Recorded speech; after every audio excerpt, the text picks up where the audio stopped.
Good afternoon. Hello. I am your son's teacher. I will be going over some testing and assessment stuff with you today. Today in class, Johnny, during small groups, he was able to write his first and his last name on one try without the practice sheet in front of him, so he is doing very good as far as his name and everything. Oh, that's good. I'm proud of him. So, we do standardized testing to see where your child is developmentally and if they're struggling in any areas. A standardized test helps us to determine where a child is, and if they have a delay or disability, we can offer them the services they may need. Um, I also use standardized tests to help me design lessons or activities to help your child. So I'm able to take the tests and look at them and plan lessons to prepare them for these tests. Um, the test I will be going over today is the Dial 4 assessment. We do that at the beginning of the year and also at the end of the year.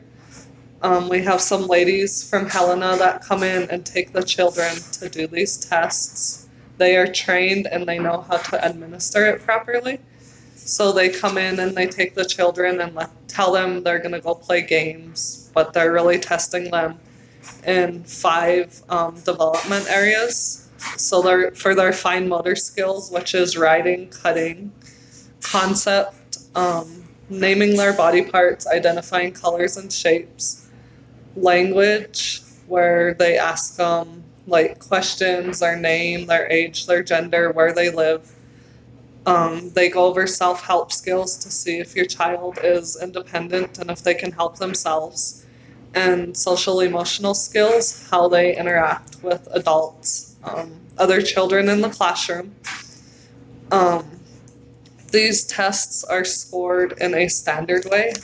They use the child's score and they compare them to the medium scores for the national scores of other children their age. Um, this test gives us the is able to help us see if your child is ready for kindergarten.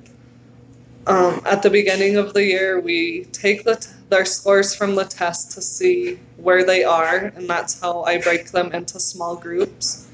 The areas they score low in, I will do referrals for the child. So if he needs help with his speech, self help skills, his language, he will get extra services to meet those needs. And if he is ahead of where he needs to be, if he scores on the high end of this assessment, I can design lessons that will challenge him so he don't get bored in the classroom. And at the end of the year, it's nice to compare their scores from the beginning to the end to see if I did my job as his teacher to prepare him for kindergarten. So it helps us a lot as teachers to see how well we were doing and where we need to step up our game. These are Johnny's results from the beginning of the year compared to the end of the year. And you can see in each area he has improved and he's more than ready to enter into kindergarten. So if you have any questions, you can feel free to ask me.